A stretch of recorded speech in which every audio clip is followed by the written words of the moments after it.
cares? Why is a market correction the end of the world? Arguably, we just had one in the NASDAQ. 20%? I mean, John Najarian cares. Josh, I guarantee, Josh, what's people going to will happen? be beating on your door if we see a big correction. If you see a 20% correction, Josh, people will be banging on that door. You talk about tolerance, and I agree that we can tolerate it, but I don't know that investors can, Josh. Investors are going to be pulling money like crazy if what you describe happens, because they are not very tolerant. And in that's particular, their problem. That's because they're getting better. But it'll be your problem. But it'll be your problem. 안녕하세요, 여러분. 윤하나입니다. 오늘은 정말 재미있고 여러분들에게 크게 도움이 될 CNBC의 피 튀기는 토론 영상을 보여드리겠습니다. 오늘 출연하는 패널들은 어제 제 영상에 나오신 경제 전문 기자 스티브 리즈만을 제외하면 모두 투자 자문 회사의 대표입니다. 오늘 토론 내용에서는 연준의 기준금리와 채권금리 상승, 그리고 시장이 맞게 될 수 있는 큰 하락에 대해 얘기를 하는데요. 정말 다양하고 새로운 시선으로 의견을 나누는 걸 볼 수 있습니다. 오늘 영상은 정말 큰 도움이 되는 영상이니 마지막까지 꼭 시청해 주시길 바랍니다. 그럼 오늘은 서론은 짧게 하고 영상을 바로 보시겠습니다. But the data suggests stock prices have tolerated much higher interest rates historically, and if rates are rising because the economy is growing and people are making more money, higher rates will be tolerated yet again. So this is nothing new. We've seen rates come off of emergency levels following World War II. Throughout the 1950s, interest rates rose. Stocks went up pretty much the entire time. There was one recession the whole decade. We saw rates rise throughout the 1960s. It was one of the best periods for stocks in human history. Rates rose in many periods of time where stocks also did okay. 이렇게 좌시 브라운은 역사적으로 금리가 상승해도 주식시장은 큰 영향을 받지 않았다고 말하는데요. 이에 제니퍼 헤링은 좌시 편에 서서 금리 인상은 당연히 경기 회복과 함께 상승하는 요소라고 설명을 합니다. 하지만 이때부터 반대의 입장을 가진 출연자들의 마찰이 시작되는데요. 영상을 보시겠습니다. Josh really nailed his description of it, and it's not about the exact number. It's not about 2%, it's not about 1.75, it's not even really about 3%. It's about how we get there and why we get there. And so let's say we're at 2.5% on the 10-year, but we've gotten there because we have a robust economy. Everything's going well. We're going to tolerate it. And then we're going to say the next level is going to be 3% or whatever it's going to be. But we're going to adjust. It's all about the path. It's all about the economy, the economic support, the business climate that stands behind the number. It's not just about the number. I do think as interest rates go up, you see a shift in what's doing well. We've seen that really painfully, obviously, this year. So you see a shift. But I think it's tough to say interest rates have gone up and that's caused a market correction. It hasn't. Guess what? The S&P's up 6% year to date. That's following a year where it's up 18%. You're not wrong. I mean, it hasn't caused one yet, but you say it's all about the path. There are others who suggest it's all about the pace. So what if it does? Why is it so terrible to have higher rates and a stock market correction? You had one in 1994. You had a surprise rate hike from Greenspan because things were heating up faster than they had expected. So in 94, they have to raise rates. The market's caught off guard. The S&P corrects 20% and then triples. Who cares?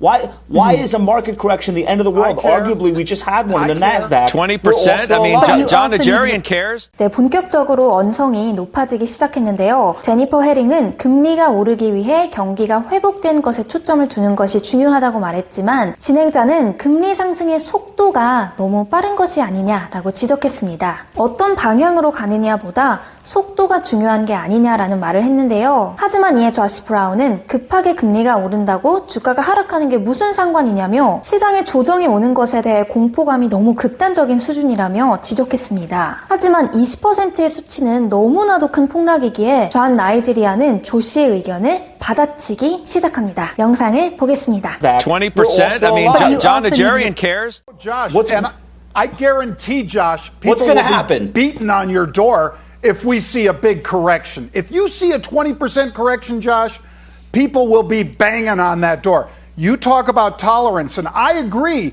that we can tolerate it, but I don't know that investors can, Josh. Investors are going to be pulling money like crazy if what you describe happens, because they are not very tolerant. And in that's particular, their problem. That's because they're getting bad. Well, but it'll be your problem. That's because they're getting bad advice. It'll be the stock market's problem. It'll be everybody's problem, Josh, because information moves that fast these days. Hold up.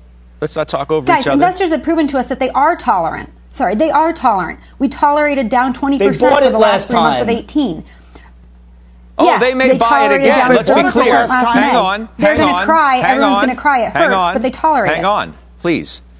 Yeah, they may buy it again, but that 20% downdraft that Josh is talking about is going to feel like 50%. 20% is a lot. Oh, yeah.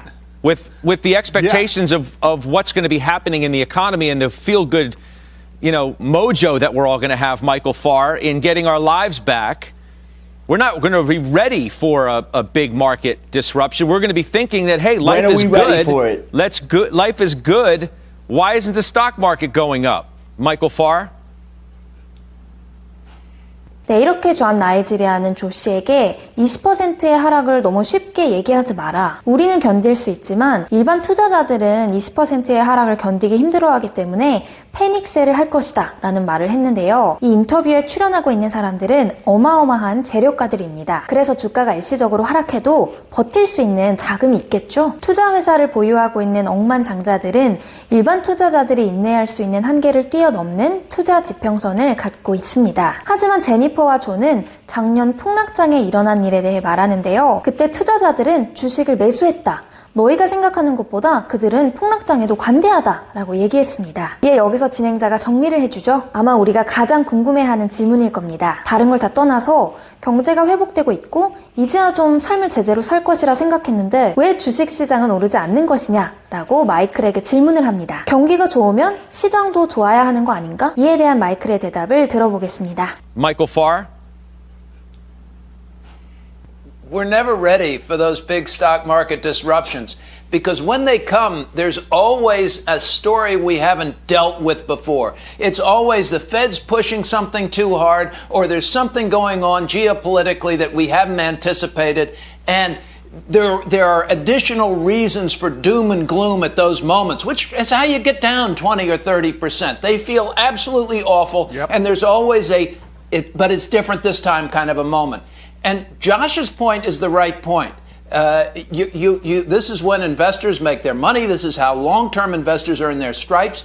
And you endure periods like that. And the smarter ones out there and the more fortunate ones, sometimes I get lucky in those periods, and I'm able to buy when we're really down. I do have the strength and the tenacity and the gray hair to know when I should buy when they're down now.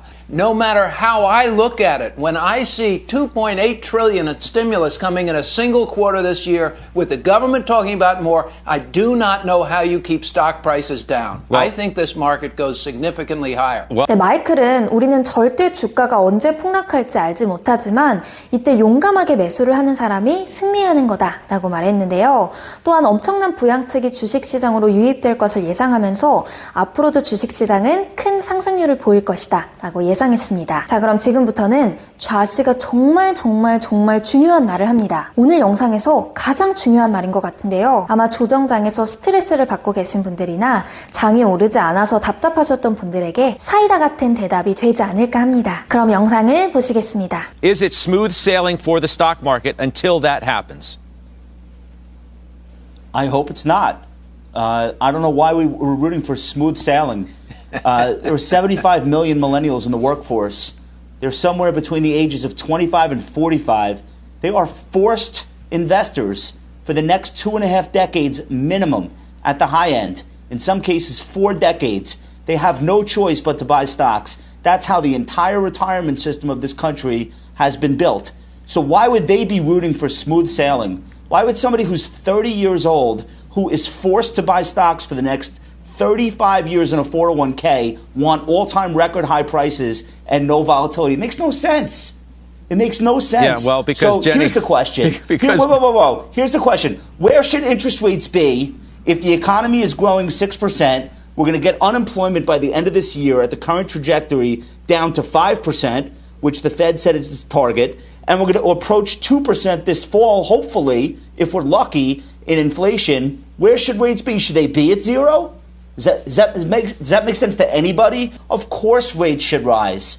It's not better or worse. It's just a different environment than the one we were in last year. The market will be volatile, it'll adjust, and then we'll live our lives. 왜 우리가 주가의 스무트 세일링을 루딩해야 하냐? 스무트 세일링은 순탄하게 잘 나아간다라는 뜻인데요. 투자자들이 주식이 꾸준히 상승하는 걸 좌신은 원할 이유가 없다고 강력하게 주장하고 있습니다. 그리고 밀레니얼들은 forced investor라고 표현했는데요. 경제적 자유를 위해서라면 어쩔 수 없이 주식에 투자해야 하는 사람들이라는 거죠. 이 시대를 살아가는 수많은 밀레니얼들은 앞으로 은퇴 자금을 마련하기 위해 꾸준히 주식을 매수해야 하는데 주식시장이 계속 상승하기만 한다면 신고가에만 주식을 매수한다는 거겠죠? 아무도 주식을 신고가에 매수하고 싶어 하지 않습니다. 그런데 왜 우리는 변동성과 하락장을 두려워하고 싫어하는 걸까요? 일생의 주식을 단 한 번만 살 수 있다면 주식이 매일같이 상승하기만을 바랄 테지만 우리는 몇십 년 동안 수입이 생길 때마다 주식에 투자해야 합니다. 또한 밀레니얼들은 마이클이 말한 대로 아직 힘과 끈기와 흰머리가 없습니다. 그래서 주식을 언제 매수해야 하는지 그 타이밍이 정말 어렵게만 느껴질 때가 있죠. 하지만 인내하고 버텨낸다면 변동성 따위에 두려워 신고가에 산 주식을 최저가에 파는 일은 없어지겠죠? 네, 오늘 이 영상을 보셨다면 조금이라도 금리가 상승하는 것에 대한 두려움이 수그러들지 않았을까 하는데요. 앞으로 우리가 주식을 사야 할 날이 30년, 40년, 50년을 넘을 거라고 생각하니 변동성이라는 단어가 예전만큼 두렵거나 미워지지는 않는 것 같습니다. 네, 오늘 제 영상이 유익하셨다면 좋아요와 구독, 알림 설정, 댓글 잊지 말아주시고요.